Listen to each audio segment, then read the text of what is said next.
linebacker, safety, long snapper. Each one 3 positions that the Packers could probably use a little bit of reinforcement before we get to the Week 1 opener. If you're interested in hearing some names that may be able to help at those 3 positions, stick around and listen to Lombardi Time Brews today, as we go through and we explore free agent options, guys that are still on the street that could help each one of those 3 positions. Stick around. Lombardi Time Brews starts now.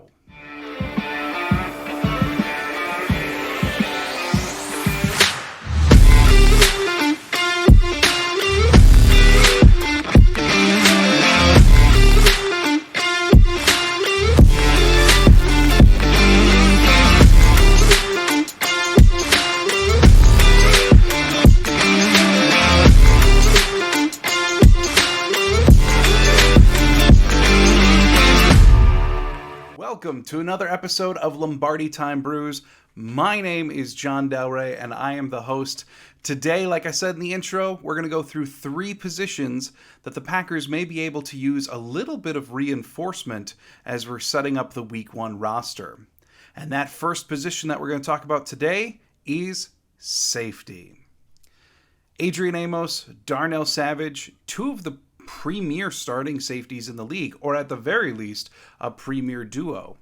But behind them is Sean Davis, Micah Abernathy, Dallin Levitt, Devontae Cross still on the roster. Leaves a little something to be desired, doesn't it? Even with great performances from Sean Davis and Micah Abernathy, especially in the last preseason game from Abernathy, is there any concern yet if Darnell Savage's hamstring injury is worse than we initially thought? Or if Adrian Amos happens to go down with injury? What's the plan? Yesterday at practice, Rasul Douglas wound up taking a number of safety snaps, which partly was the thinking that I had that the Packers may be able to get away with 4 safeties on the initial roster because Douglas may be capable of taking some of those safety snaps, specifically probably free safety. But still, do they need more depth? If the answer to that question is yes, then I'm going to propose 2 names to you, both happening to come from Washington of all places, but the first would be Landon Collins. Now, Landon Collins is a name that has been around the league forever, and frankly, upon doing research of him, I was shocked to learn that he is only 28 years old. I thought he had been around longer than that. Nope. But the truth is, he's 28. He's turning 29 in the month of January this coming year. And really, here's the deal with Landon Collins. He was released by the Washington Commanders for just making too much money. He was in the midst of a 6-year, $84 million contract. He had already taken a pay reduction last year since his performance was not commensurate to that contract. And they approached him again after trading for Carson Wentz and asked him to take another pay cut. And this time he said, nah, I'm going to go test free agency. Well, I'm not sure how well that bet is working out for him, as he is still looking for a team.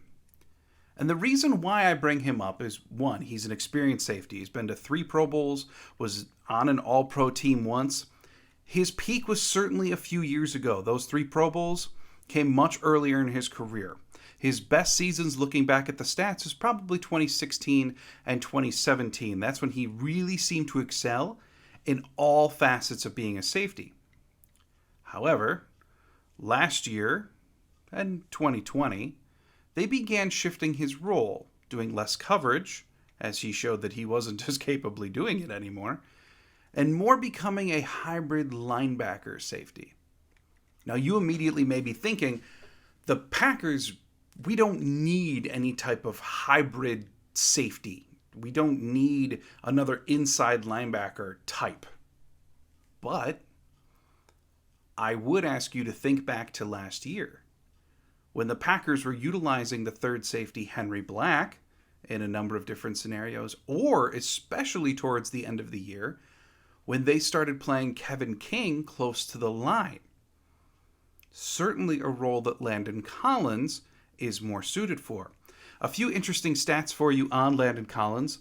Last season, he had 58 tackles, 2 interceptions, 3 sacks, 2 fumble recoveries. In addition, in terms of PFF grades, last year for the season of 2021, his overall grade was 54.7. Now, that's not ideal, but we're going to dive into the sub numbers here, and it may reveal how he could yet fit into this Packer defense. So, first of all, his rush defense had a grade of 82.5 last year for Washington. His pass rush, 74. However, and this is where it gets terrifying, and really why Landon Collins is no longer an elite tier safety, his coverage grade. Last year, he gave up the 5th most receptions in the NFL, and his coverage grade came in at a whopping 38.8. That is awful. But if the Packers are looking for someone to fill in that Kevin King role, be close to the box, because let's face it, towards the end of the season, Kevin King wasn't playing a ton of true corner. They had kind of notched him in to this, not quite third safety, but this box secondary player. And if they still want to have that wrinkle in the defense, Landon Collins could be the guy to fill that out nicely. The rush defense numbers, even the pass rush numbers, reflect that well. The trouble with Landon Collins is don't put him in a situation where he's covering in the slot. The slot is truly where he seemed to get into trouble at times last year. I didn't write this one down, but the numbers was something like he played like 70 snaps in the slot, between 70 and 100 snaps in the slot. And looking back on it, according to PFF data, that's where he gave up the vast majority of those receptions. So if he's not going to play the star role, if he's not going to play a true slot, if you really just want him to be a box safety, he could still contribute to this team. If you don't have faith in Micah Abernathy, Sean Davis, or you don't believe that either one of them can be the box safety and you want to have that wrinkle for your defense, Landon Collins, if he's willing to take this role, could still be the right fit for the Packer defense. Moving on, the second safety that I would think about, and safety feels strong. He has been converted to cornerback in his career.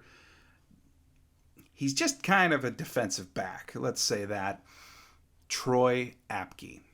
Troy Apke is entering his 5th season in the NFL. He spent all previous 4 with Washington.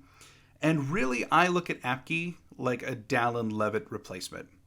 If they really want Dallin Levitt, and by all accounts, he is here to be Bisaccia's special teams ace. And if that injury that he has is going to hold him out for any type of time, then they need someone else to fill that void. Apke could fill that void. Apke is a very interesting prospect.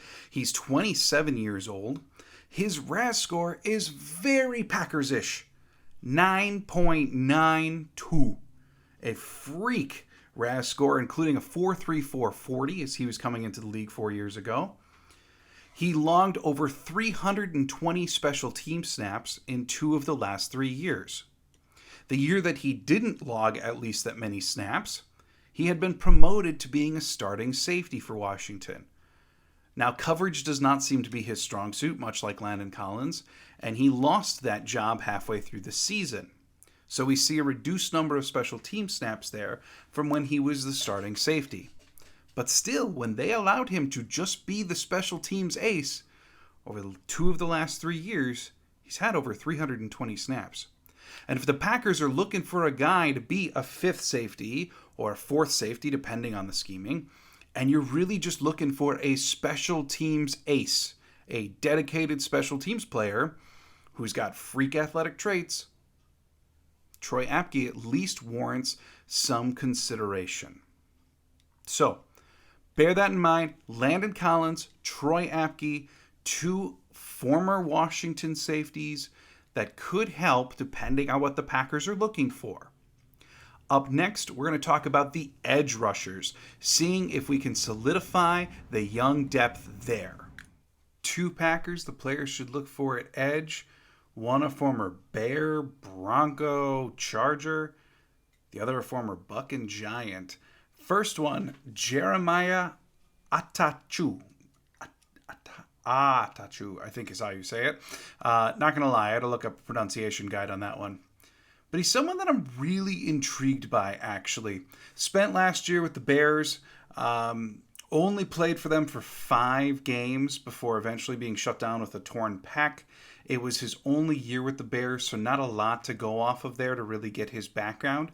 But if you dive a little bit farther back in his career, he actually seems to be a guy who's willing to play a bunch of special teams, as well as be a nice rotational piece and edge. So, originally a second-round draft pick in 2014 by the Chargers. He went on to play all 4 years of his rookie contract there before moving on. He jumped around a little bit. Where he seemed to find the most success was actually with the Denver Broncos in 2020 and 2019. Both of those seasons, according to his PFF grades, 2020 had a grade of 62.5, 2019 55.6, and his whole career average is just kind of sitting in the mid-60s. Like I said earlier, he is willing to play a lot of teams. In fact, I noticed this really interesting trend where all 3 of his best seasons seem to be when he plays at least 110 snaps in his career on teams. There were only 3 such instances of his career, but all 3 of them are also when he posted some of the best pass rush numbers of his career. Could be a correlation, could be a happy coincidence. Regardless, it is a statistical trend when looking at Jeremiah. 2020, he did have 5 sacks. In 2020, his last year with the Broncos, he also posted his best missed tackle rate of his career, coming in at only 7.7%. Now, last year, in his 5 games, remember it's only 5 games, in his 5 games with the Bears last year, that number shot up to 20%. And from what I saw, looking at just the numbers, it really did look like he wasn't necessarily an ideal fit. He hadn't yet found his way there, and his numbers suffered. His career average for the missed tackle rate seems to sit right around 11%. In terms of his pass rush, I think there's a lot of nice things to go off of there. 2 years ago, he had 5 sacks. It happened to be the year that he posted that 7% missed tackle rate, but he had 5 sacks in that year. Not a ton, no. But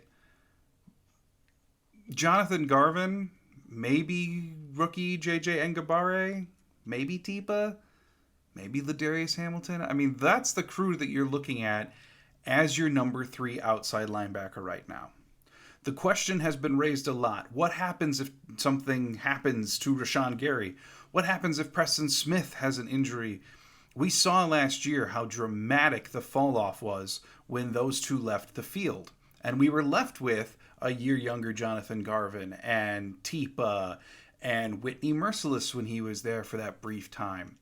But this year, sure, Garvin's a year older, but have we really seen him take off to be a number 3 outside linebacker? JJ Ngabare's looked great in camp, but he's a rookie. The other ones, you got to feel at this point that they're a little bit known commodities, right? You know who they are. You know what they're going to do for you. So is Jeremiah Atachu a better option? Potentially. All the guys that I'm talking about today, you know, can be had at least for fairly cheap. You would hope. And if you can't, then it's a deal breaker. But Jeremiah Atachu, in a lot of ways, seems like the kind of guy, 29 years old. He's not yet over that 30 hump. His original RAS score was 8.33, 4.57 in the 40. 8.3, certainly a Packers-type RAS score. And really, the RAS score would have been higher, but the one thing that he seems to fail on in testing, mind you, back in 2014, was agility. So, if he's recovered from that torn pec, reason to believe that he is. He just did a workout with the Cardinals a few weeks ago. if he's healed, if he's right, is he at least worthy of consideration to be your number 3 outside linebacker? The other option that I think you have to consider here is one significantly more established in the league, someone who money may not make this possible at all, but if you're looking for someone to come in and be that pass rusher, and the fan vision that I have here is someone like Julius Peppers, who just comes in towards the end of the career and just rushes the passer. Don't do anything else, just rush the passer. Someone who can come in that kind of vein, and that player is Jason Pierre-Paul. Spent the last 4 years with the Tampa Bay Buccaneers. And again, a guy who, at least for PFF scoring, has posted in the mid-60s every year that he was with Tampa, with the exception of this last year. Now, the other super important stat that I'm going to read for you is his sack numbers over the last 4 years. Keep in mind, he's been a full-time player, but still. Over the last 4 years, last year he had 3 sacks, year before 11, 9, and 13 sacks in 2018. Now, part of the reason for only 3 sacks last year was there did seem to be a drop-off in his play, and his PFF grading reflects that for sure. I mean, his PFF grade last year was awful at 49.1. Pre that, it had been in the high 60s for all of his Tampa years, with the exception of the first one. And earlier in his career, when he was a star with the Giants, it was significantly higher than that. But still, 2021, he played in only 12 games. He seemed to have a torn rotator cuff that eventually ended his season early. And from what I read, seemed to be a lot of speculation that that was a big reason for his downfall throughout a large course of the year last year. So, if you could bring in Jason Pierre-Paul on a cheaper contract to be your number 3 outside linebacker, pass rush specialist, help alleviate the drop-off when you have to give a break to Rashawn or Preston, or something happens to them, you have to think about it, right? I mean, for the sake of depth, he's going to be better than Garvin or Tipa, right? I mean, he's got to be. One concern with Jason Pierre-Paul that you don't see with Jeremiah Attaochu is his missed tackle rate. I mentioned earlier how Jeremiah always seems to sit right around 11%. Jason Pierre-Paul, that is not the case. He misses a lot of tackles. His miss percentage, his average in Tampa, was a little over 20%. It's high. Now, in spite of that, his rush defense grading was quite good, as was his pass rush grading. It's just, he apparently misses quite a few tackles. But the techniques that he used to get home on those places is evidently very good, especially looking at the sack numbers. His hurry numbers correlate with the amount of sacks, too. He is an efficient pass rusher. Now, last year he had the torn rotator cuff. Years before that, he had 1 year in Tampa, which was also a part-time year due to injuries. But 2018 and 2020, the man was a stalwart, played over 900 snaps each of those years. So certainly something to consider if he can come in and be that rotational pass rusher, the Whitney Merciless role of last year. You just can't convince me right now that that's not going to improve the depth of the defense. Last position I'm going to talk about today, and we do not have to talk about this one at tremendous length, long snapper. Jack Coco has been a nice project. I like his story. But in camp, he's struggled with consistency. And let's just be honest about it. This is one area the Packers still need to improve. We know it. They have to. So, here are 2 long snapper free agents that I think could help. Matt Overton. Matt Overton is 37 years old. Has spent a lot of time with the Chargers. Really one of the, I don't want to say journeyman, but he is well-traveled, has long snapped for quite a few teams. Something to consider. He could come in and do the veteran's job, right? On the flip side, Trey Schneider, complete opposite. Overton's 37, has been in the league a long time. Trey Schneider actually was a 6th-round pick by the Panthers last year. Now, they chose Trey Schneider, even though they had Jay Jansen as their long snapper, who has been a Carolina long snapper for a while. And a pretty proficient one, too. But they still spent a 6th-round pick on Trey Schneider. And ultimately, it led nowhere. Schneider last year, he hurt his hip. He was placed on IR before the season even began. And then entering this offseason, the Panthers basically sat back and said, you know what? We're good with Jansen. He's actually really good. We're going to move on from Trey Schneider. So just recently, they wound up releasing him. Now, Trey Schneider in 2020 won the National Collegiate Award for the top long snapper in the country. I mean, you at least have to entertain that, right? So, 2 long snappers that beg at least a little bit of investigation by the Green Bay Packers, Matt Overton and Trey Schneider. Again, I didn't dive super deep into them, but those are 2 guys on 2 opposite ends of the spectrum. One very veteran, one very new, who potentially could come in and at the very least, at this stage right now, today, could come in and compete with Jack Coco to see if we can strive for a little bit more consistency there. So, there you have it. 3 different positions that the Packers could probably benefit from a little bit of free agent help. The one that I feel strongest about this is probably the edge position.